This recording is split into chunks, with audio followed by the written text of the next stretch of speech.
pagi Pak. Halo, selamat pagi. Kenalin, kita dari Fakultas Ilmu Komunikasi. Kita dapat tugas dari strategi perencanaan PR. Di sini kita diminta untuk mencari salah satu perusahaan food and beverage ternama di Indonesia, dan kita memilih Koko sebagai marketing eksekutif dari perusahaan KW. Thank you. Jadi boleh perkenalkan diri Koko dulu mungkin. Nama saya Jimmy Cahyadi. Sekarang saya bekerja sebagai AW di eksekutif marketing. Dan di sini tuh saya adalah orang yang megang sosial media AW, baik dari komplain mau dari masukan-masukan, dan saya juga orang yang megang campaign-campaign ketika ada produk baru. Boleh nggak ceritain sedikit aja secara singkat profil AW? Kalau AW itu sendiri itu dari Amerika langsung, dan dia itu udah berdiri dari 1919. Jadi ketika di 2019 kemarin, dia itu baru merayakan untuk ulang tahun yang ke-100-nya. Tapi kalau untuk di Indonesia, dia baru 35 tahun. Ya, dan AW itu bergerak di food and beverage yang bukan berdiri untuk hanya sebatas ayam doang, tapi dia juga ada burgernya, ada juga waffle, dan ada beverage lainnya juga. Kalau boleh tahu, Koko udah kerja berapa lama ya? Kira-kira kurang lebih setahun. Kan AW kan udah perusahaan yang berdiri cukup lama ya, apalagi di Indonesia sendiri tuh udah 35 tahun. Pastinya ada up and down-nya dong ya perusahaan AW. Terus boleh gak sih ceritain sedikit ada situasi yang memberikan buat AW dan memberikan dampak yang cukup besar bagi AW? Kalau untuk saat ini sih paling yang paling berdampak itu ketika kalau krisis ekonomi ya. Ketika kayak tahun 2018 itu kan ekonomi kayak saham-saham pun pada jatuh.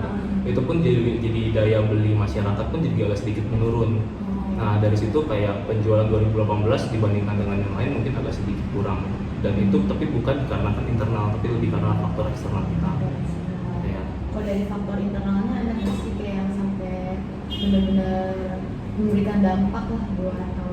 Kalau sampai saat ini sih faktor internal kita belum ada ya.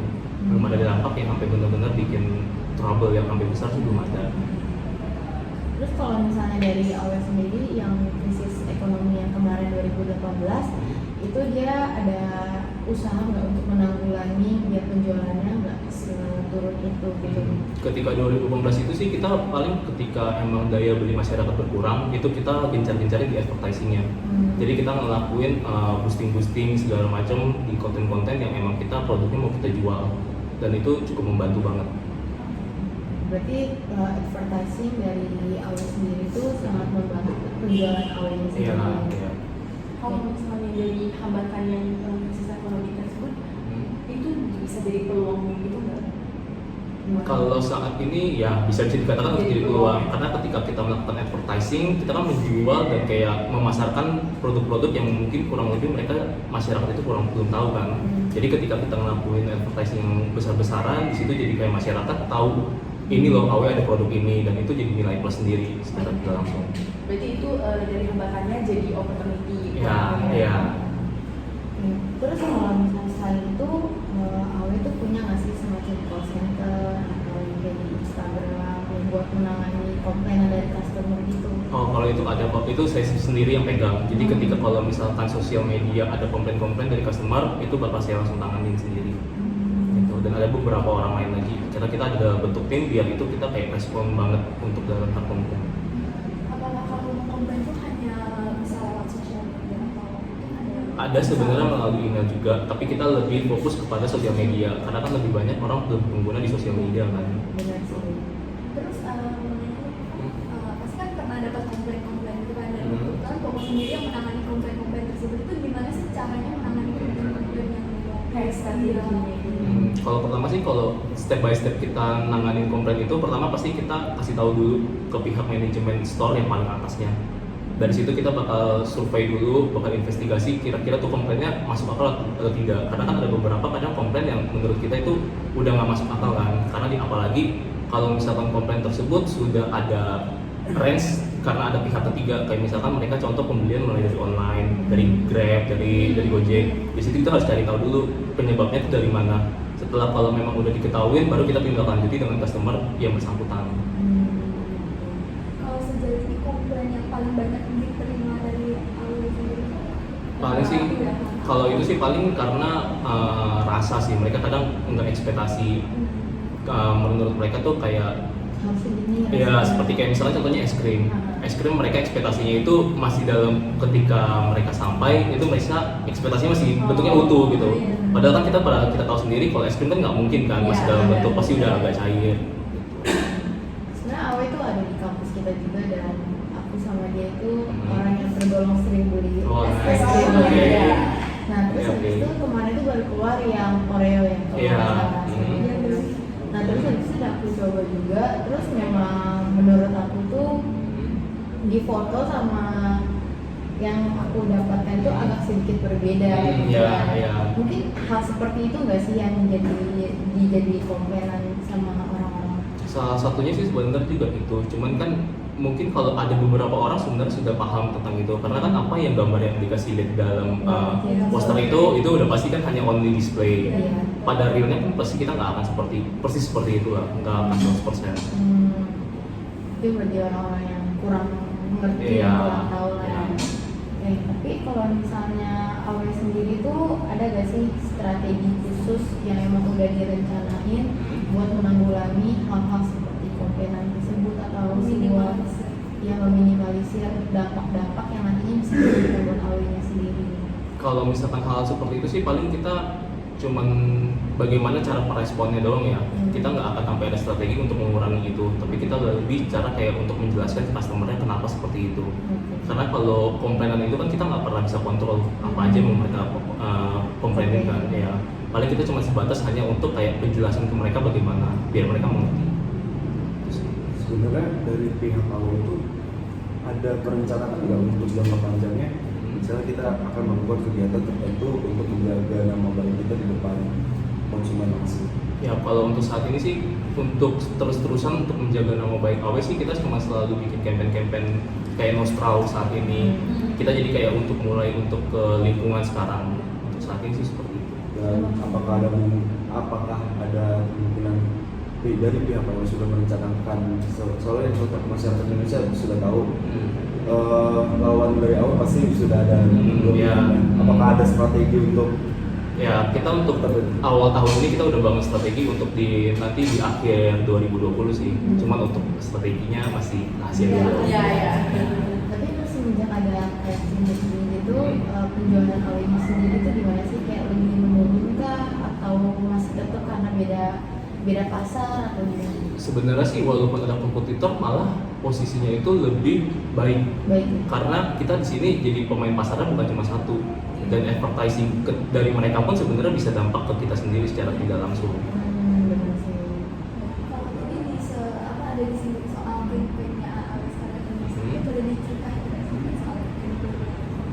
Campaign sih kalau selama ini kita selalu kalau misalnya produk-produk baru contohnya kayak Oreo itu kita cuma launching biasanya itu rata-rata 3 bulan.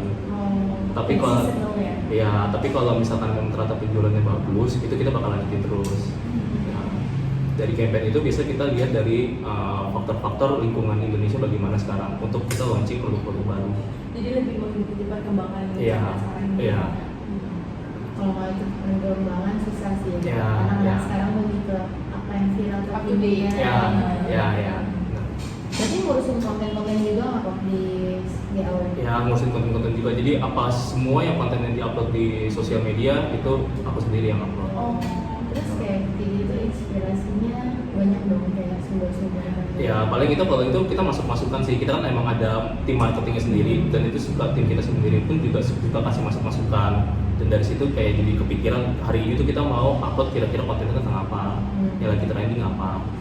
Tapi kalau dari soal harga kan agak sedikit beda ya sama kompetitor lainnya. Berarti itu menunjukkan sebenarnya target pasar antara Awe dan juga kompetitor itu beda kan. Kalau Awe itu lebih ke menengah ke atas, kalau misalnya yang lain itu sepertinya lebih ke sedang aja kan. Iya. Kalau misalnya kayak gitu untuk mempertahankan customer dari menengah ke atas itu tuh gimana maksudnya caranya? Kalau saat ini sih sekarang kita memang dari dulu kita terkenalnya kan memang sedikit Pricing. ya konsumen pasarnya kan pasti lebih ke atas kan. Cuman saat ini pun kita memang lagi berpikir untuk mulai merambah ke bawah-bawahnya juga. Dari situ makanya kenapa kita bikin promo-promo gitu dari Instagram, sosial media gitu. Jadi udah mau mulai mencakup pasar yang lebih luas Iya, lagi lah ya. iya. Nah kalau misalnya Awe sendiri ada gak sih cara khusus yang untuk mempertahankan kualitas yang diberikan buat customer biar nggak banyak komplainan, untuk mengurangi komplainan negatif atau yang tidak diinginkan lah. Kalau kita di sini sih ada setiap hari itu ada satu tim yang memang untuk tugasnya itu dia keliling store, dan itu emang dia untuk menganalisis sebenarnya store itu udah sesuai SOP atau melenceng gitu. Dan itu semua store kita pasti terjangkau, pasti kena. Quality check ya. Ya. Nah kalau misalnya harga-harga dari AW tersebut kan udah membuat AW terlihat ya udah ini worth it, kita beli segitu worth it gitu loh, sama kualitas merasa. Cuman kan ada beberapa mungkin ada pihak yang merasa nggak worth it, biasa gue beli keluar uang yang lebih murah dari lebih sedikit dari sini tapi bisa dapetin yang lebih gitu loh. Gimana cara menimbulkan customer AW itu bisa berpikir gue keluarin uang segini itu worth it untuk mendapatkan ini gitu loh. Kalau paling sih kalau untuk hal itu kita selalu bangun mindset untuk rasanya doang ya. Karena kan kita ya balik lagi kita nggak bisa kontrol semua apa yang pemikiran orang kan. Balik cuma kita paling bisa kasih suggest doang loh kenapa sebenarnya kita tuh worth it juga untuk harga segitu. Nah, kalau misalnya semua perusahaan sih setahu aku tuh ada manajemennya sendiri buat mempertahankan image-nya dia untuk mengurangi komplainan. Kan kalau tadi versi Toko itu udah meningkatkan rasa ya, meningkatkan rasa biar customer itu tetap balik lagi. Tapi selain meningkatkan rasa itu ada cara lain yang mungkin lebih ke servisnya dari karyawannya gitu. Ya itu kita kalau selama untuk kualitas servis kita selalu 1 bulan sekali itu kita ngelakuin pengecekan lagi dan kita melakukan training ulang lagi di situ untuk update terus, mengingatkan kayak reminder kepada karyawan kita kalau misalkan SOP servis itu bagaimana loh. Jangan sampai pada akhirnya kayak ada karyawan kita yang melewati dari SOP-nya sendiri. Saya mbak yang di kampus kita agak sedikit seru ya orangnya. Jadi kayak ada teman kita nggak gitu deket sih, tapi dia sampai setiap hari itu makannya tuh di AW dan sampai deket banget, kayak sampai story bareng banyak gitu. Jadi mau tahu gimana caranya AW itu bisa memberikan SOP yang segitu baiknya sampai teman-teman kita itu mau balik lagi karena emang mbaknya juga seru gitu. Kalau kita sih di sini sih selalu emang dari dulu kita udah ada SOP-nya tersendiri yang emang udah dibangun sama ownernya sendiri. Dan itu emang kalau ownernya itu dia ngebangun SOP-nya itu emang berdasarkan survei gitu. Mereka jadi udah melakukan survei sendiri bagaimana sih SOP yang kira-kira ya untuk customer di Indonesia bagaimana, untuk kalau misalkan versi kampus bagaimana, untuk kalau di era mall bagaimana, itu mereka punya SOP-nya sendiri. Berarti rata-rata ya AW yang ada di Indonesia itu lebih ke franchise atau cabang dari pusat? Kalau AW itu only cuma bisnis family, jadi nggak ada franchise sama sekali. Jadi semua dipegang sama satu orang. Berarti dari Amerika ke Jakarta tuh Kita beli lisensinya kalau di sini jadinya. Jadi otomatis kan secara tidak langsung kalau misalkan untuk di Indonesia buka cabang harus melalui dari lisensi itu kan. Nah lisensi itu kita bikinnya, kita nggak bakal buat ada franchise.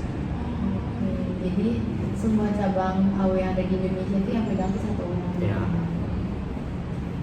Paling itu aja sih. Kalau makanan lagi nih jelas.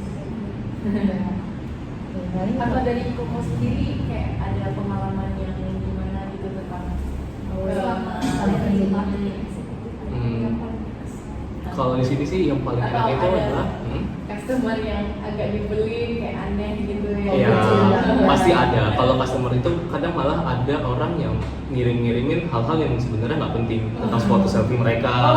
Itu walaupun cuma dalam arti kayak oh ya udahlah mereka mungkin mau butuh perhatian atau apa, ya kita lihat aja, kita kasih like.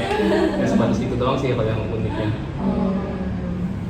Dari kamu sendiri, mau menerima nggak masukan dari orang masyarakat lain, konsumen lain terhadap pihak AW sendiri? Ya kita selalu menerima kok konsumen ketika misalkan mereka kasih masukan mau baik dari harganya atau kualitas, kita pasti tetap dengerin dan itu kita bakal catat. Dan ketika semua itu sudah dicatat, kita akan ngadain 1 bulan sekali itu meeting untuk ngomongin semua apa yang dikasih masukan oleh konsumen sendiri. Berarti nggak sekedar masukan ya udah gitu. Iya. Berarti dari pihak atasan juga menerima masukan-masukan dari pekerjanya juga. Iya, karena kan setiap kita sebulan sekali itu pun juga posisinya ownernya pun juga ikut dalam meeting itu. Jadi dia otomatis dengerin apa yang emang ada yang kita sampaikan semua. Mas banget. Oke, thank you. Terima kasih. Ya.